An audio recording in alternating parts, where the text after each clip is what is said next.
Hello everyone, welcome back to the channel literary corner.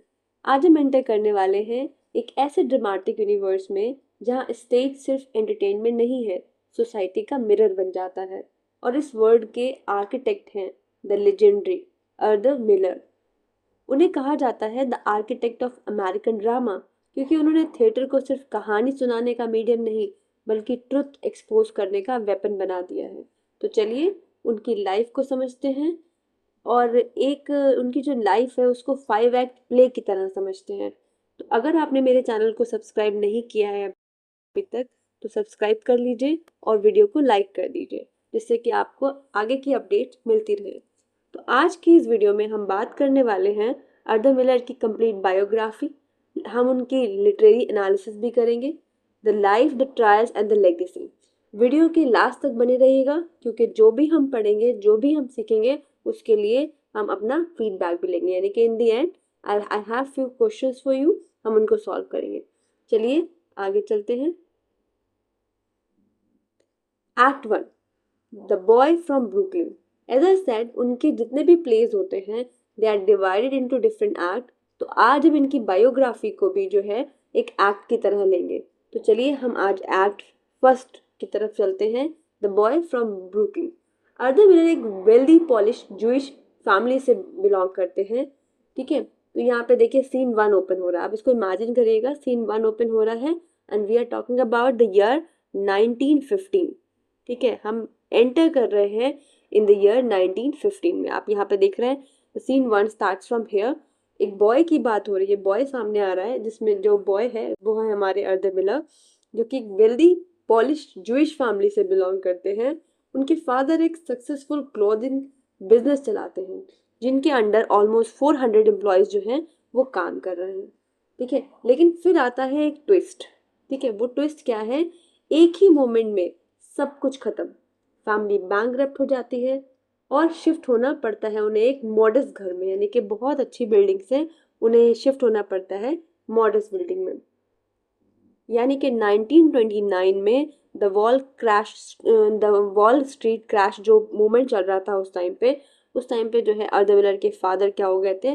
Bankrupt हो गए थे। और 1930s में उन्हें फोर्स टू रिलोकेट, यानी कि अपने घर को छोड़कर एक ही बहुत से मतलब छोटे घर में जो है मॉडर्न घर में जाना पड़ा। यहाँ से स्टार्ट होती है मिलर की रियल स्टोरी। स्ट्रगल, सर्वाइवल और कॉमन मैन की लाइफ की जो मतलब रियल एक्सपीरियंस होते हैं वो। एक ऑथर, आप किसी भी ऑथर के बारे में पढ़ेंगे, स्ट्रगल तो कंपलसरी है उनकी लाइफ में और वो स्ट्रगल को ही बुक्स में उतारते हैं। तो देखते हैं आर्थर मिलर की लाइफ में और क्या क्या स्ट्रगल आए। वो सुबह सुबह ब्रेड डिलीवरी करते थे, सिर्फ इसलिए कि फैमिली सर्वाइव कर सके। यही जो हार्डशिप थी वो बाद में उनके प्लेस का कोर बन जाती है।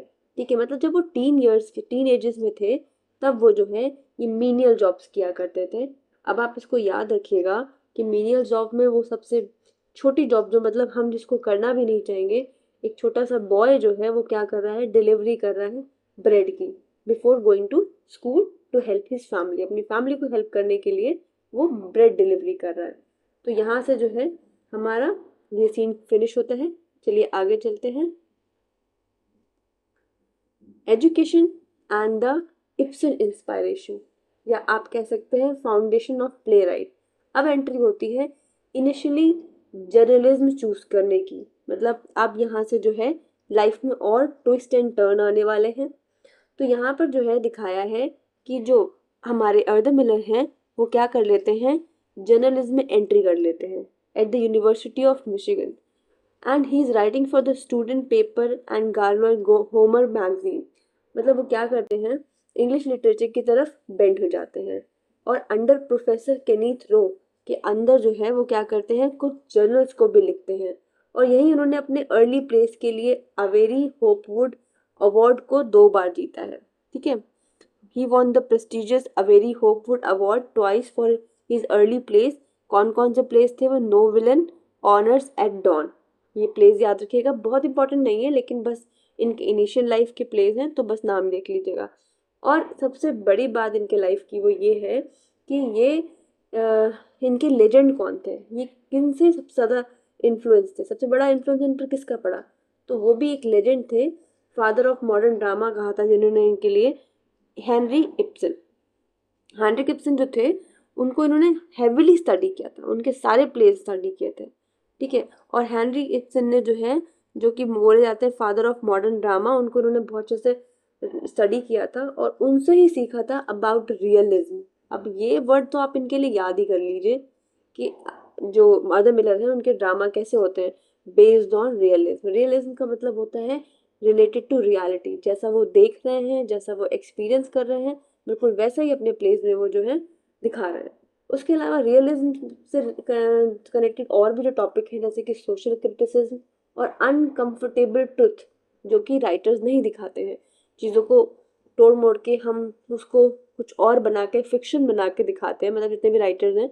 पर यहाँ पे इन्होंने रियलिज्म का यूज़ किया है अपने कैरेक्टर्स के थ्रू, अपने जो नॉवेल्स हैं उसमें जो सिचुएशंस हैं उनको जो है रियलिज्म में कनेक्ट किया। उसके अलावा इन्होंने जो रीजनल डायलेक्ट है उसका भी यूज़ किया। तो आई होप आपको इतना क्लियर हो गया होगा। चलिए बढ़ते हैं आगे के एक्ट पे, that is act 2, the breakthrough hits. अब ये क्या है? अब स्टेज पे आता है मिलर का rise, which is rise to fame, जिसकी वजह से इन्हें फेम मिली। और अभी भी अगर आप कहीं किसी भी सिलेबस में इनके बारे में पढ़ेंगे तो आपको ये प्लेस जो है सबसे ज़्यादा ऊपर मिलेंगे, ये पॉपुलर प्लेस हैं। और आप खुद भी अगर इन प्लेस को पढ़ेंगे तो आप देखेंगे कि ये इनके बेस्ट प्लेस हैं। चलिए बात कर लेते हैं पहले प्ले के बारे में। ऑल माई सन्स पब्लिश हुआ था 1947 में। It is a massive Broadway success focusing on war time corruption, won his first Tony award and establish his goal reputation. ठीक है, तो ये इनका जो है एक पावरफुल प्ले था जो कि वार टाइम करप्शन को बताता था, मतलब उसको विजुलाइज करता था, और यही उनकी पहली बिग सक्सेस थी। फिर आता है, और इसके लिए इन्हें टोनी अवार्ड भी मिला है, ठीक है। फिर आता है उनका masterpiece death of a salesman, which is published in the year 1949। ये एक्ट 1 फेमसली रिटन प्ले है in a small Connecticut radio in less than 1 day. एक दिन की कहानी है ये, मंडे टू ट्यूसडे की, याद रखिएगा, मंडे टू ट्यूसडे की कहानी है, जिसमें इन्होंने जो है स्ट्रीम ऑफ कॉन्शियसनेस कह सकते हैं आप, उसका यूज करके एक जो हार्श रियलिटी है सोसाइटी की उसको दिखाया है। एक्ट 1 है, मतलब उन्होंने बहुत ही ब्यूटीफुली एक दिन में ही जो है ये लिख दिया, और पूरा प्ले सिर्फ 6 वीक्स में मतलब जो है लिख दिया है, मतलब लिखा है 6 वीक्स में, और एक दिन की कहानी है ये। और फिर हिस्ट्री क्रिएट होती है, ये प्ले बन जाता है पहला जो एक साथ जीतता है बहुत सारे अवार्ड्स, जिसमें आते हैं सबसे पहले आता है Pulitzer prize, Tony award, New York drama critics और सर्कल अवार्ड। बहुत सारे अवार्ड्स मिलते हैं इस पर्टिकुलर प्ले के लिए, the death of a salesman, याद रखिएगा ईयर 1949 में। ये सिर्फ सक्सेस नहीं थी, ये थिएटर का रेवोल्यूशन था। ऐसे अगर आप पढ़ोगे इसे, थोड़ा सा कनेक्ट करना और थोड़ा सा डीप मीनिंग निकालना मुश्किल हो जाता है कि एग्जैक्टली वो डिपिक्ट क्या करना चाह रहे हैं, लेकिन जैसे ही आप डीप जाएंगे देन यू विल रियलाइज कि वो एक्चुअली इसे सोसाइटी, जो एक मिरर होता है ना, मतलब मिरर में हम हर चीज़ विजुलाइज कर लेते हैं कि एक्चुअली बिहाइंड अस क्या चल रहा है। तो उन्होंने सोसाइटी को मिरर बना दिया, मतलब अपने इस प्ले के थ्रू।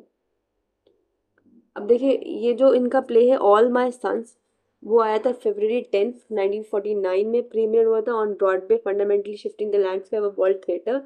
इसने बिल्कुल शिफ्ट कर दिया था वर्ल्ड के थिएटर को। द ट्रिपल क्राउन, ये जो वर्क है ना, डेथ ऑफ अ सेल्समैन, इसको 3 प्राइज मिले थे, बताया मैंने, Pulitzer prize, Tony award, New York drama critics, circle award, ठीक है। ये 3 प्राइज जो हैं जीते थे the death of a salesman ने। तो आई होप आपको इतना क्लियर हो गया होगा। चलिए नेक्स्ट स्लाइड पर चलते हैं। Literary themes and the play rights mind. अब समझते हैं मिलर की राइटिंग का डीएनए। बहुत डीप जाना पड़ेगा हमें। डीएनए मतलब एग्जैक्टली उनके माइंड में चलता क्या है जब वो प्लेज लिख रहे होते हैं। ऑब्वियसली जो भी राइटर्स होते हैं वो अपने प्लेज या ड्रामा या नॉवेल्स को लिखने के लिए कुछ थीम डिसाइड करते हैं, तो इनके भी कुछ थीम्स हैं। इनका जो थीम है, important theme, that is realism and society.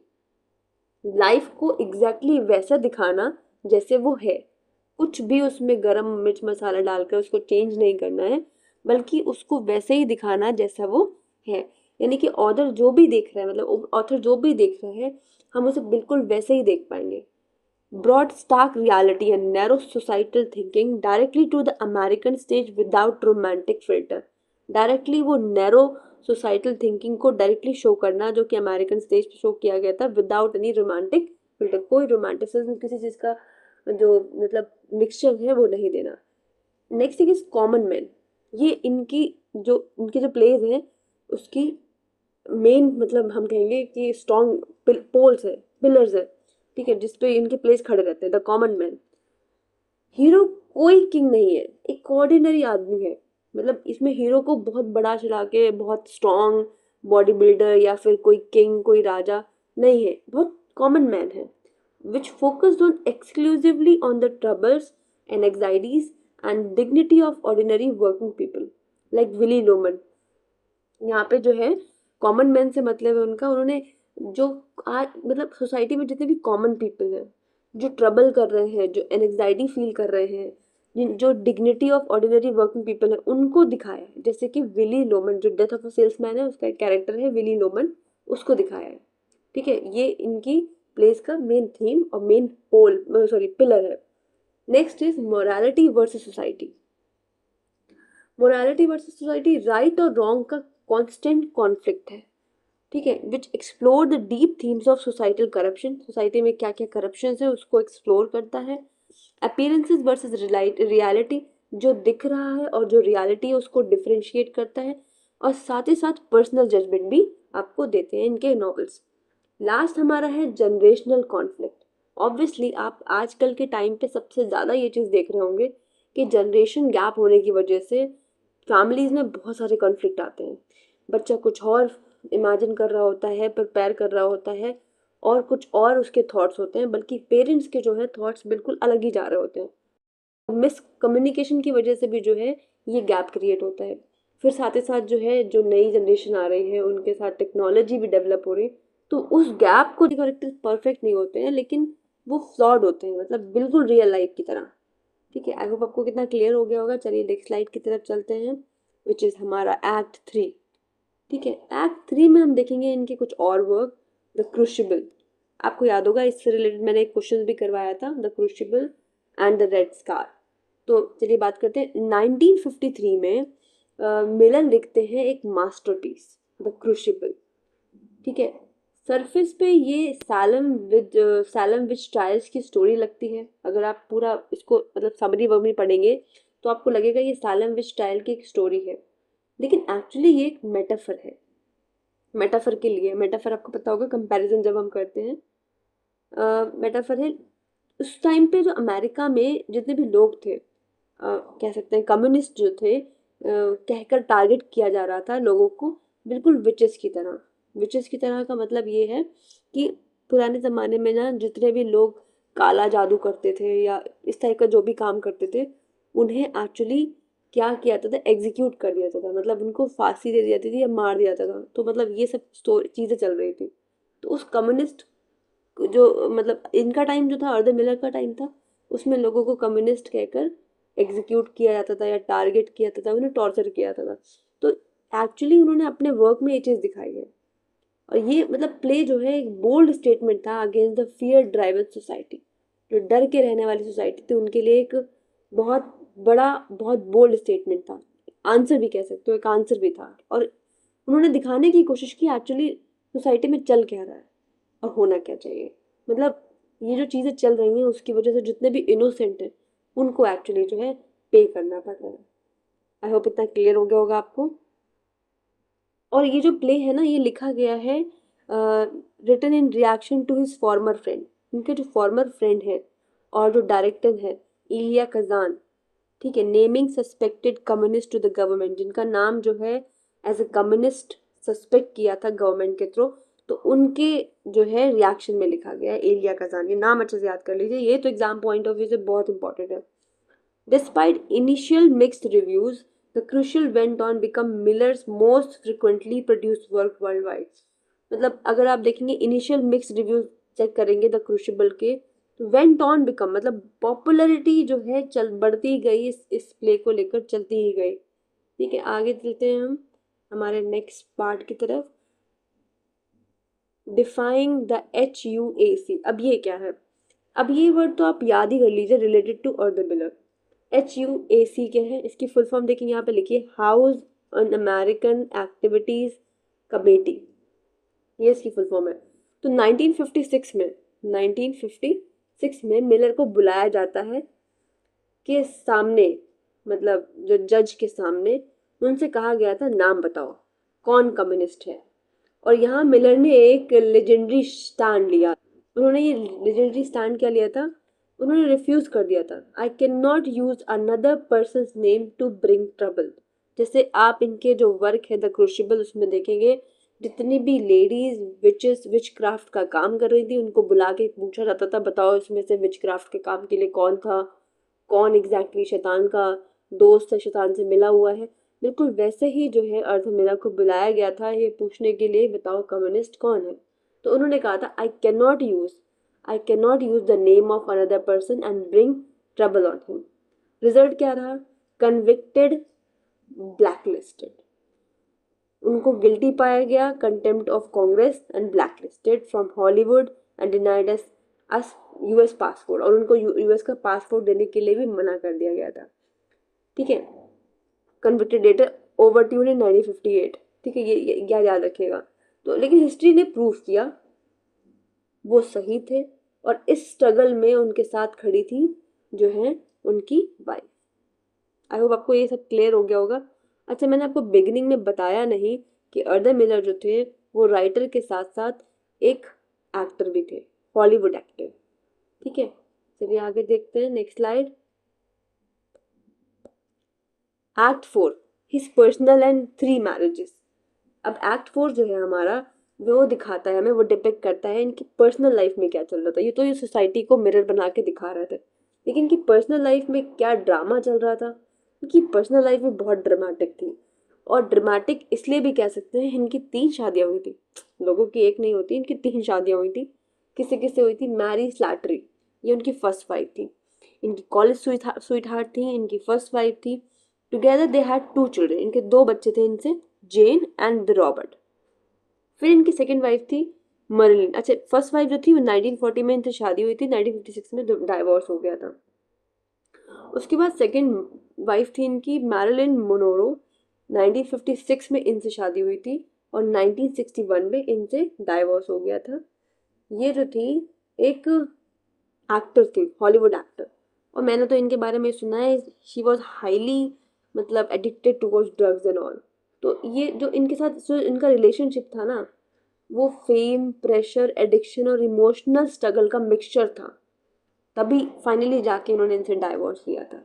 ये आइकॉनिक हॉलीवुड स्टार थी, highly publicised and scrutinised and ultimately tragic 5 year union. 5 साल की शादी इनके साथ रही, और 5 साल के बाद जो है इनका डाइवोर्स हो गया था।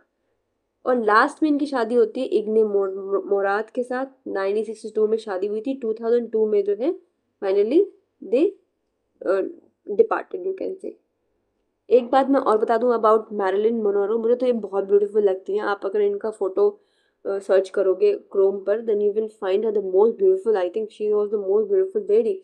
उनके लिए जो है अर्थ मिलर ने कुछ लिखा भी था, द मिसफिट्स नाम की जो मूवी थी वो लिखी थी, लेकिन आयरॉनिकली वही फिल्म उनके रिलेशनशिप का एंड बन गई।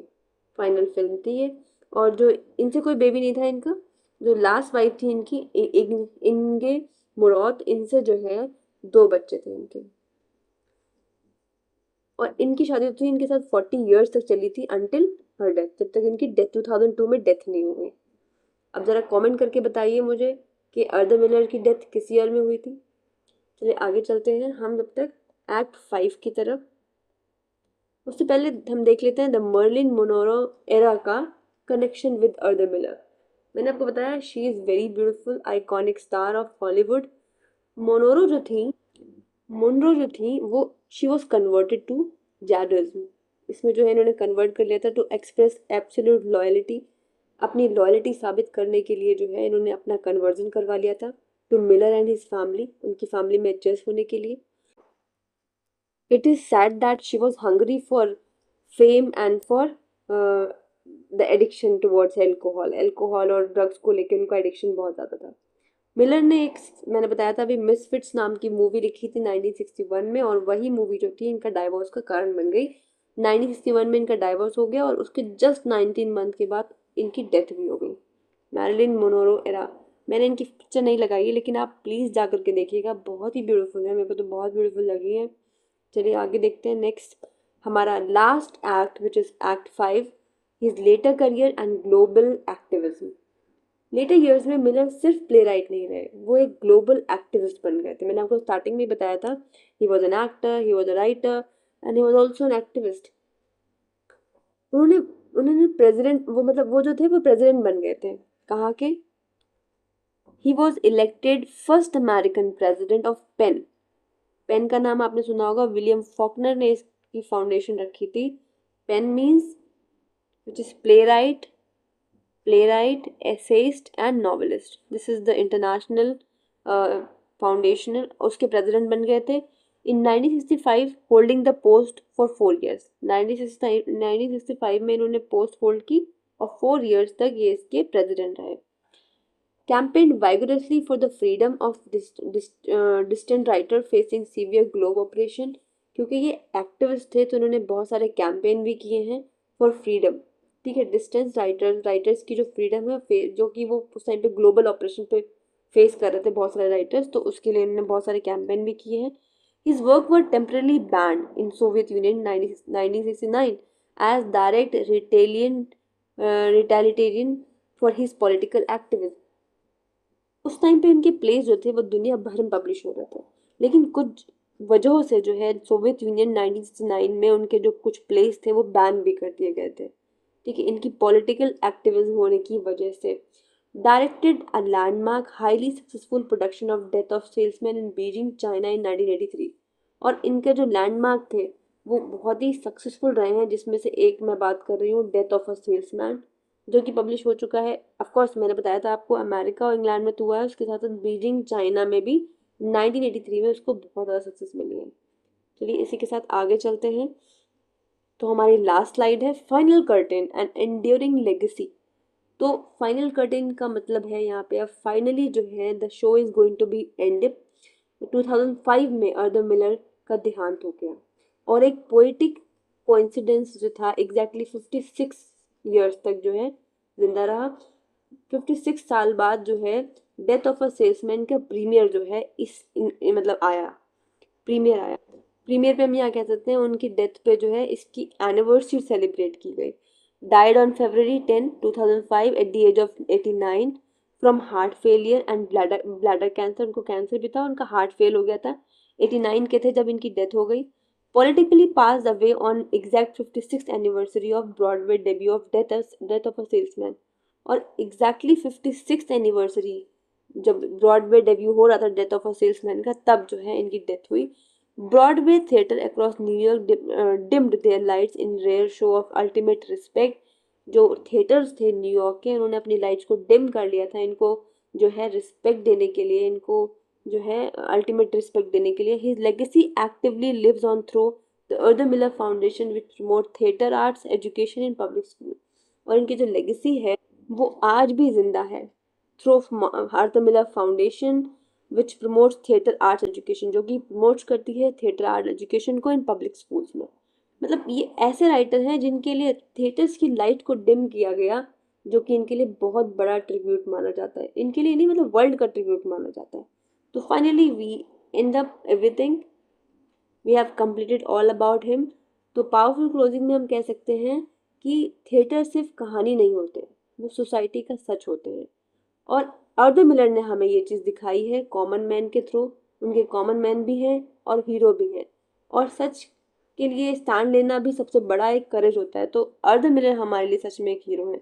ब्रेड बेचने से शुरू करके एक एक एक्टर, एक सोशलिस्ट, एक एक्टिविस्ट और एक राइटर के रूप में उन्होंने बहुत सारे रोल प्ले किए हैं। और फाइनली जो है 89 की एज पे जो है हार्ट फेलियर और ब्लैडर कैंसर की वजह से उनकी डेथ हो गई।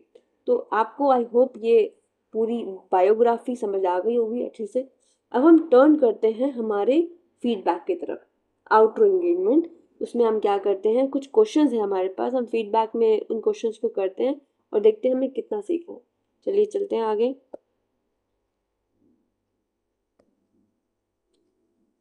ठीक है, क्वेश्चन को मैं पढ़ देती हूँ, लेकिन आप क्वेश्चन को पॉज करिए और देखिए आपके अकॉर्डिंग आंसर क्या होना चाहिए और कमेंट करिए। ठीक है, Question number 1 is, which famous playwright inspired Arthur Miller and is known as the father of modern drama?